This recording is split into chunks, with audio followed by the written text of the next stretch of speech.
চিনলেন না বাপ,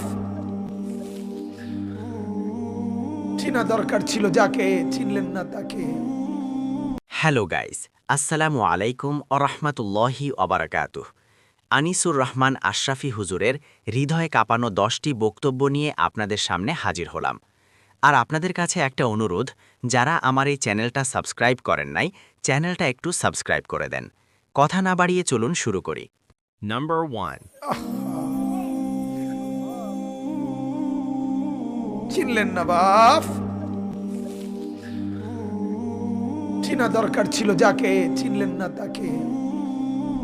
হায় যুবক, বন্ধুকে চিনলা না, দুশ্মনকেই বন্ধু বানাইলা, দুশ্মনকেই বন্ধু বানাইলা।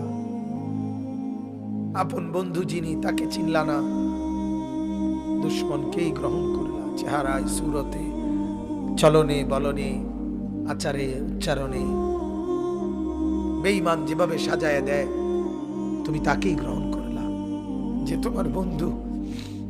কি কথা একটা নবী কেমনে বললেন? দেখতে দেখতে একদিন শুনবেন আপনাদের এই পরিচিত আনিসুর রহমান আশরাফি, যে আপনাদের গ্রামে আসতো, বয়ান করত, হঠাৎ একদিন শুনবেন সেও নাই, সেও হারিয়ে গেছে অন্ধকার। এটাই বাস্তবতা, এটাই চির সত্য। এতটা চির বাস্তবতায় আমরা ভুলে যাই কেমনে। ভাই, যুবক ভাই, নামাজ না পড়ে কেমনে থাকো? আহ, মুসলমানের বাচ্চা তুমি, তুমি হিন্দুর সন্তান না, তুমি ইহুদির বাচ্চা না, তুমি খ্রিস্টানের বাচ্চা। কেমনে নামাজ না পড়ে, কি দেখতে দেখতে, কি করতে করতে জীবনটা, দিনটা, রাতটা শেষ করে দিলাম। আহারে আফসুস, আমার বড় আফসুস লাগে। একটা সুস্থ সবল 16 বছরের, 14 বছরের, 18 বছরের ছেলে মেয়ে কি কারণে, কি বুঝে একটা সেজদা দেয় না, এক ওয়াক্ত নামাজ পড়ে না? আরে বোকারে, তুই কেমনে এত বোকা হইল? কি কারণ থাকতে পারে? উম্মত, তুমি জানো না আমি যে তায়েফের পাথরের আঘাতে পুরা পিঠ চালনির মতো জাজরা বানায় ফেলছে আমার? শোনো নাই তুমি?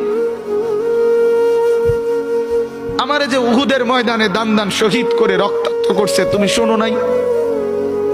আমি যে 14 দিন পেটে ক্ষুধার তাড়নায় পাথর বাঁধছিলাম, উম্মত, তোমার মনে নাই?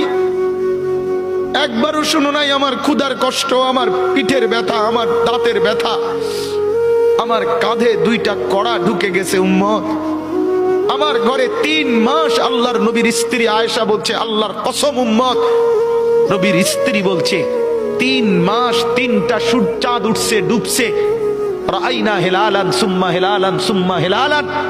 3 চাঁদ 3 মাসে নবীর 9 জন বিবির কারো ঘরে আম্মা জান আয়েশা বলে 1 ফোঁটা চুলায় আগুন জ্বলে নাই। মা আওকাদাত ফি আবিয়াতে রাসূলিল্লাহ নারুন, নবীর একজন বিবির ঘরেও আগুন জ্বলে নাই।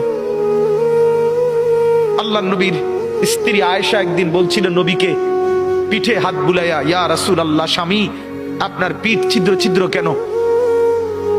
পুরা পিঠ চালনির মতো ছিদ্র ছিদ্র কেন? আপনার কি ছোটবেলায় বসন্ত রোগ হয়েছিল, গোটা হয়েছিল? আল্লাহর নবী চোখের পানি ফেলে বলছে, আয়েশা তুমি জানো না আমার এই পবিত্র দেহে তো কোনোদিন মশাও বসে না, মাছিও বসে না, পোকা বসবে কেমনে? আমার পবিত্র দেহে তো হাঁটলে মেশকের ঘ্রাণ বের হয়, আমার পেশাব পায়খানাও তো কোনোদিন জমিনের উপরে 1 সেকেন্ড থাকে না, মাটি ফাঁক করে ভেতরে নিয়ে যায়, সেই আমার গায়ে গোটা হবে কেন? আয়েশা, এগুলো আমার তায়েফের পাথরের আঘাতের রক্তের দাগ। এই যুবক ছেলেগুলো বুঝলোই না, কোনোভাবেই বুঝলো না। এরা বুঝলোই না অভাব যে আসতেছে, দুর্ভিক্ষ যে আসতেছে, এর চাইতে বড় মহামারী যে আসতেছে, এরারে বুঝানো গেল না। এদের মোবাইলের নেশা এরা ছাড়লো না, এদের নর্তকী দেখা এরা ছুটলো না, এদের নাফরমানি এরা ছাড়লো না, 1 ওয়াক্ত নামাজ পড়ার অনুভূতি এদের জাগলো না। হায় যুবক, হায় মুসলমান ছেলে, তুই বদলাবি কোন দিন ভাই? কোন দিন বদলাবি? তোর কারণে আরো গজব আসতেছে, আরো গজব আসতেছে। গভীর রাতে আইসো বান্দা, চোখের এক ফোঁটা পানি দিও আমারে, আমি পুরা ধুয়ে মুছে সাফ করে দেব। এক ফোঁটা পানি দিয়েই 90 বছর মাফ করে দেব। সাগর পানি লাগবে না, মোটরের পানি লাগবে না, এক ফোঁটা চোখের পানি, অনুতপ্ত লজ্জিত হয়ে এক ফোঁটা পানি দিও আমারে, আমি এক ফোঁটা পানি দিয়ে জিন্দেগির গুনাহ সাফ করে দেব। বন্ধুর কারণে আব্বা শোনো, যারা বন্ধুর কারণে আল্লাহ মানতে পারে নাই, নামাজ মানতে পারে নাই, সেজদা দিতে পারে নাই, আল্লাহর গোলামি করতে পারে নাই, গুনাহ ছাড়তে পারে নাই, নারীর লোভ ছাড়তে পারে নাই, মদ জুয়া জিনা ব্যভিচার নোংরামি অসভ্যতা ছাড়তে পারে নাই, আমি এই কোরআন হাতে কসম করে বলছি রে আব্বা, কিয়ামতের দিন ওই বন্ধুর কথা স্মরণ করে এই যুবক, এই ছেলেরা, এই মানুষগুলো আফসোস করবে, আফসোস করবে, আফসোস করবে। দুনিয়া কাউরে থাকতে দেয় না, কাউরে না দোস্ত, কাউরে দেয় না। দুনিয়া দাদারে আমার থাকতে দেয় নাই, আমার দাদারে আমি দেখছি, আজ আমার দাদা নাই, আমার নানারে আমি দেখছি, আমার নানা নাই, আমার দাদিরে আমি দেখছি, আমার আমরা নবীর দুশমন, আমরা নবীর দুশমন, আমরা জিলাফের দুশমন হইতে পারি, রাসূলের দুশমন না। আমরা রাসূলুল্লাহ সাল্লাল্লাহু আলাইহি ওয়াসাল্লামের দুশমন না। প্রয়োজনে যদি বলে রাজপথে, প্রয়োজনে যদি খোলা ময়দানে নবী প্রেমের জন্য তুমি কোন প্রমাণ দিতে হয়, কোন মহব্বত দেখাইতে হয় তুমি বলো, আমরা কওমের লক্ষ লক্ষ আলেম দেখাবো রাসূল প্রেমের কোন নমুনা দেখাইতে হবে। তুমি বলো কি করতে হবে, বলো নবীর প্রেমে কি করতে হবে, কও। রাসূলুল্লাহ সাল্লাল্লাহু আলাইহি ওয়াসাল্লামের মহব্বতে কি দেখাইতে হবে সেটা বলো। রাসূলুল্লাহ সাল্লাল্লাহু আলাইহি ওয়াসাল্লামের মহব্বতে যদি বলেন দাড়ি রাখতে হবে, আমরা দাড়ি রাখি না। রাসূলুল্লাহ সাল্লাল্লাহু আলাইহি ওয়াসাল্লামের মহব্বতে যদি বলেন মেসওয়াক করতে হবে, আমরা মেসওয়াক করি না। রাসূলুল্লাহ সাল্লাল্লাহু আলাইহি ওয়াসাল্লামের মহব্বতে দস্তরখান বিছাইতে হবে, আমরা দস্তরখান বিছাই না। রাসূলুল্লাহ সাল্লাল্লাহু আলাইহি ওয়াসাল্লামের মহব্বতে দুরুদ সালাম পড়তে হবে, আমরা দুরুদ সালাম পড়ি না। রাসূলুল্লাহ সাল্লাল্লাহু আলাইহি ওয়াসাল্লামের মহব্বতে মদিনা রওজা পাকে যাইতে হবে, আমরা ইনশাআল্লাহ কসম করে বলি বাংলাদেশে কওমি মাদ্রাসার আলেমদের চাইতে বেশি কেউ মক্কা মদিনার জিয়ারতে যায় না।